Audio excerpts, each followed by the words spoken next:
Mungkin belum keadaan belum jadi, belum ngunci konslet, udah mau maksa bunyi di lapangan, itu peluang banget mas.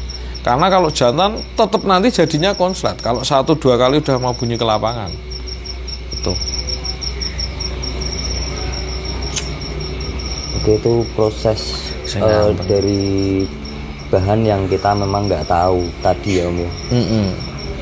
Dan kalau pengalaman Om Priyo sendiri ada nggak burung yang Om Priyo pernah punya dan pernah orbit dan udah laku terjual yang Om Priyo comot dari pasar setelah itu?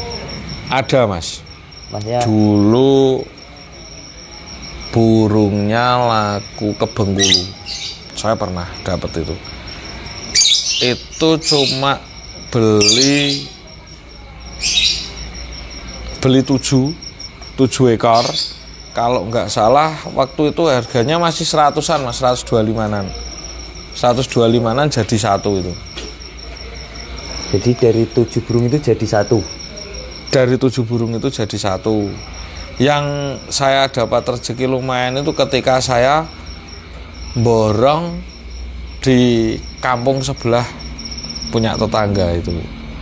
Saya beli sekitaran 25 pasang, tapi satu pasangnya itu saya belinya 200.000 sama sangkar. Berarti kalau dihitung kan sangkar 100, burungnya 2 kan 50 ribuan. Cuma orangnya mintanya semua. Harus diborong. Tak borong semua. Itu jadi juga Om?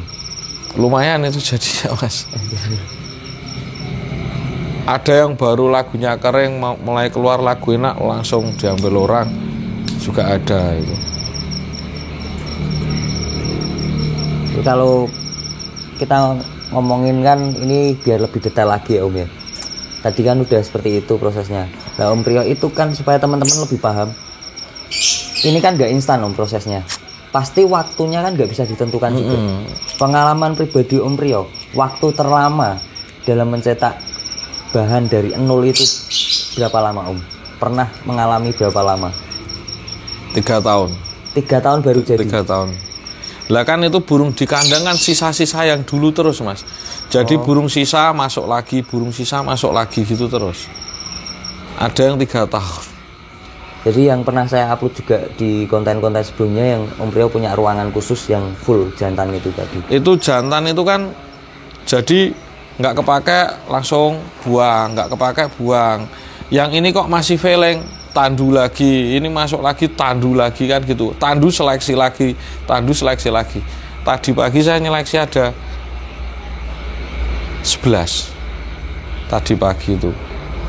Yang 2 kemarin laku, terus ini masih 11 saya mempelajari lagi ke lapangannya paling 2 mas tiap harinya, karena orangnya kurang di orangnya aja malahan kalau di saya, bukan di bahannya, malah orangnya yang buat geber. Kadang kan aku ke lapangan kok lihat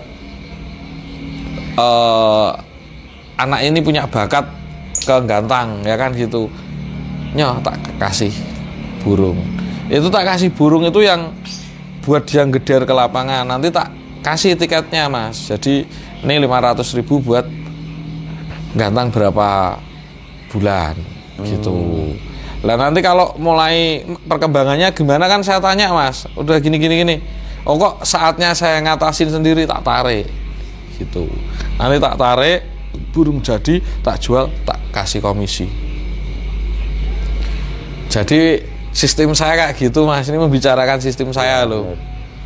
Sistem saya kayak gitu. Makanya kan saya juga tadinya berpikir kok bisa seorang Priyo Genduk ARHNBF itu selalu mengeluarkan lobet-lobet konslet dan rentan waktunya itu cuma sebentar ya. Maksudnya nggak lama udah keluar lagi. Ternyata kan stoknya memang banyak dan banyak yang modelnya seperti yang Om Priyo tadi bilang, dititipin nanti dikasih uang. Iya, gitu. Kadang yang burung vektor orang tanya ke saya, mas punya vektor enggak? Itu lagi di bawah siapa gitu itu mas. Iya. Jadi gitu teman-teman ya. Cuma yang saya pegangin burung itu insya Allah dia bisa jaga juga. Amanah Jadi ya. amanah ke saya, nggak mungkin itulah. Nanti kalau dapat juara Mas jalannya udah gini, videonya gini, oh itu nanti kamu ginikan dulu lah. Mas sudah mulai enak, tak tarik, tak finishing sama Mas Codot gitu, sama Amat itu gitu. Oke Om, lanjut. Kita lanjut ke pembahasan berikutnya, yaitu kita mencetak lobet konslet. Om Rio mencetak lobet konslet tapi dari segi bahan. Itu beda lagi kan Om? Atau Beda. sama? Maksudnya? Gini, tadi kan kita ambil nyomot dari pasar nih, yang kita nggak tahu. Tapi ini kita ngobrolin detail tentang lobet konslet tapi dari bahan yang memang udah dipilih. Ini suaranya udah masuk seperti ini ya. Penjelasannya Om Rio secara detail itu seperti apa Om? Kita harus milih yang seperti apa gitu, bahan Gini, yang gimana? kalau burung itu banyak Mas sekarang di Facebook, udah nggak kayak dulu. Tinggal milih, murah-murah itu tak lihat kalau sekarang. Cuma bisa nggak milih materinya. Saya nggak memilih materi yang saya bicarakan, memilih materi yang wasal gantung, punya durasi, bisa juara, terus burung itu bunyi juara. Tapi saya memilih dari, kalau bisa ya punya gaya ya, tapi ada sistem burung itu awet gitu loh Mas, maksud saya. Ya alhamdulillah pertahanan di saya itu masih nyari di saya itu karakternya yang awet. Ya cuma kalau yang karakternya awet, burungnya kenceng-kenceng itu biasanya kerjaannya susah gitu loh. Nggak segampang kayak yang minor-minor itu. Kalau yang terlalu minor-minor kan ketika udah sama betinanya, walaupun betinanya ngelemak, betinanya apa, itu tetap dia bunyi udah over bunyi terus gitu loh. Jadi lebih mudah gitu. Lebih mudah. Pengertiannya itu ketika kita milih bahan di lapangan ataupun mungkin di online ya, di Facebook dan sebagainya, itu memilihnya yang seperti apa Om, bunyinya? Ya itu dari budget juga ya Mas. Kita mencarinya di budget berapa. Biasanya kalau di Facebook itu tak lihat kan, kalau udah yang mulai 10.000 apa 5.000 ke atas itu kan udah ada yang nggak tahu itu konsepnya udah jadi lama terus di after apa gimana dalam penjualan itu kan. Saya mengatakan dijual beli ya, nggak di media loh maksudnya. Dijual beli itu kan kadang ada harga murah-murah itu. Kalau yang itu kan kita bisa nggak beli terus kita jual lagi kan gitu Mas. Kita beli kita jual lagi, dalam arti kita mengarahkan si pembeli ini kualitasnya bagus. Nah itu yang susah Mas. Jadi si penjual ini nggak tahu kalau ini kualitasnya ternyata bagus. Lah nyolongnya di situ-situ itu Mas. Saya Mas. Maksud nggak Mas? Maksud sih Om, cuma kan nggak semua orang bisa tahu ya Pak feelingnya sekuat Om Rio. Jadi bisa nggak dijelasin ketika kita, misal saya aja mau beli gitu, saya harus beli yang seperti apa sih Om? Misal kita cari bahan konslet gitu. Dari jauh video itu denger kencang burungnya kalau yang materinya bagus. Nggak harus videonya itu dari dekat. Mau videonya dari jauh. Kita beli burung online ya. Videonya dari jarak jauh kok denger burungnya. Berarti kan kencang burungnya, volumenya Mas. Tapi kalau videonya udah dari jarak sedekat, kenceng enggaknya suara asli burungnya kan nggak kelihatan. Itu poin pertama di situ saya. Kan ada di video. Videonya dari jarak dekat ya, apa dari jarak jauh. Lah mau dari jarak dekat, Mas coba video lain ada nggak yang jaraknya agak jauh?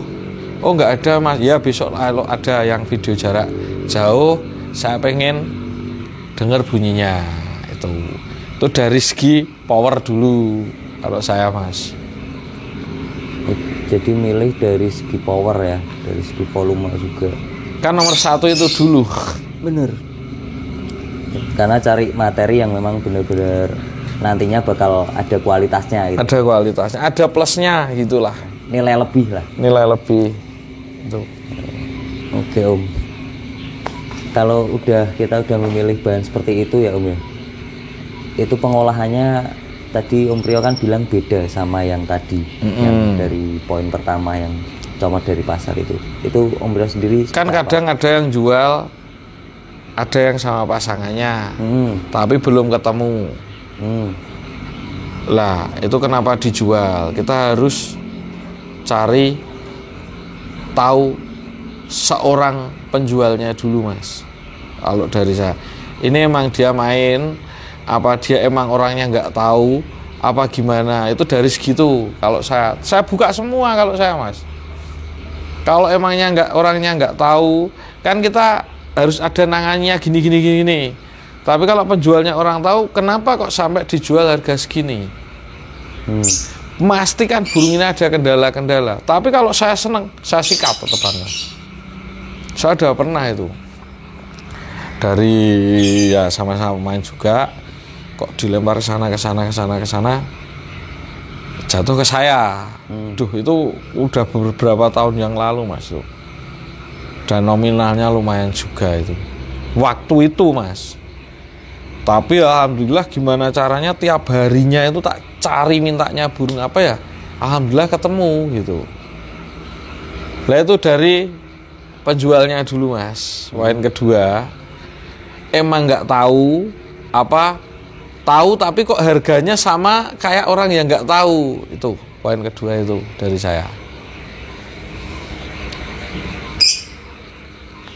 Jadi sampai sedetail itu ya Om ya? Iya. Dari burung, berburu burung lovebird supaya harapannya bisa konslet. Jadi kadang ke lapangan juga Mas, ke lapangan. Main bareng gini Mas, temen. Orang sharing-sharing juga, kadang tanya-tanya ke saya. Kok malah ternyata di rumahnya punya burung yang aku seneng. Tapi kan saya langsung lihat ketika di lapangan, kok di bawah kok lagunya burungnya bunyinya kayak gini.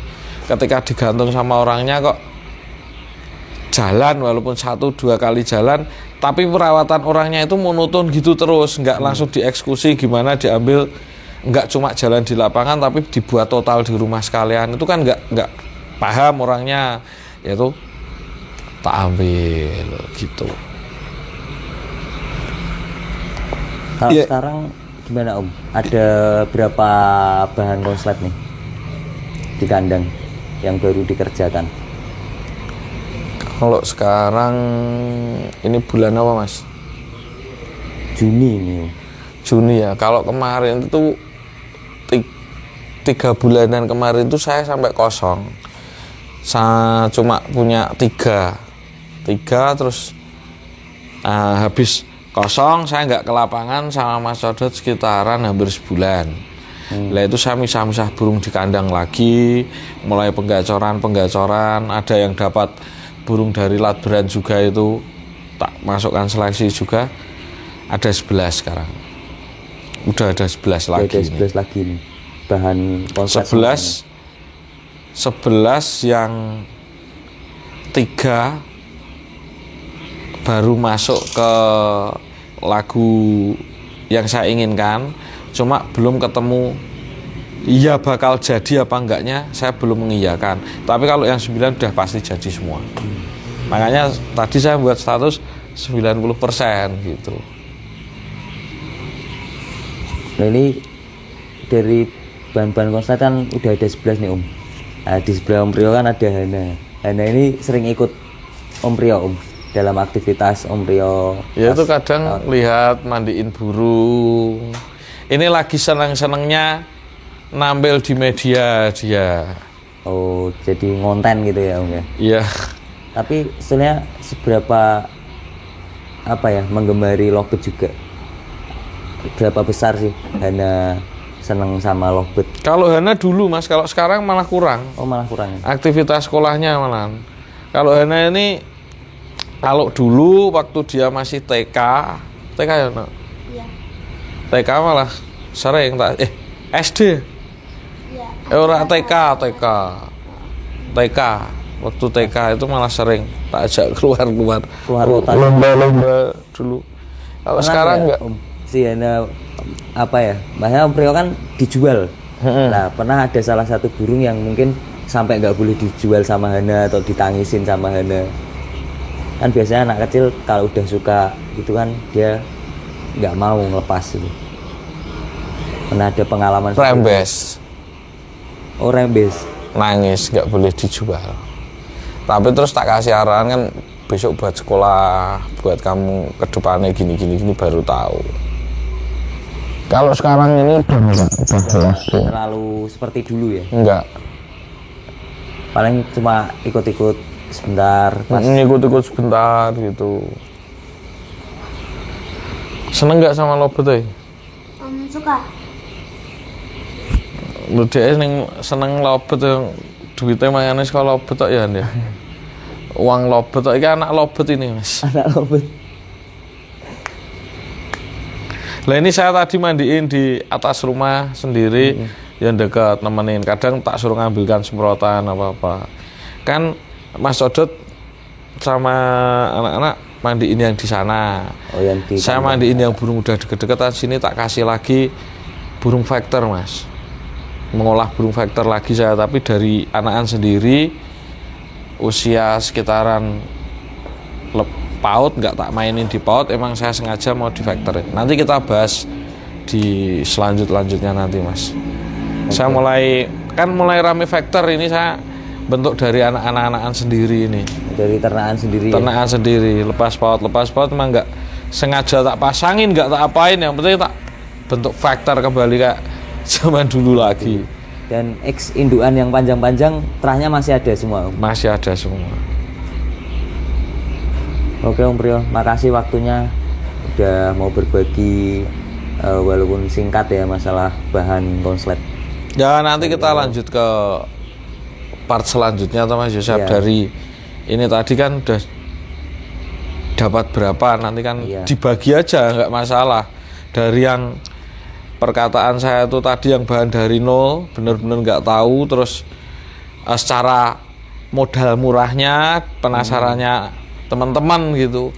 Ya monggo yang mau bawa cara saya monggo, punya cara beda monggo, yang penting saya menceritakan apa yang saya alami sendiri. Nah, sebetulnya kan masih banyak yang mau saya tanyakan, tapi next konten lagi aja, karena masih banyak hal yang mungkin saya juga belum tahu, saya juga ingin tahu gitu loh. Ini sampai kadang pengen buat di YouTube lagi konten-konten apa gimana, cuma kan waktuku itu kadang udah habis di ngerjain burung itu loh Mas. Makanya akhir-akhir ini kan jarang saya ada media telepon mau kesini juga, aku saya lagi ngerjain burung dulu gitu.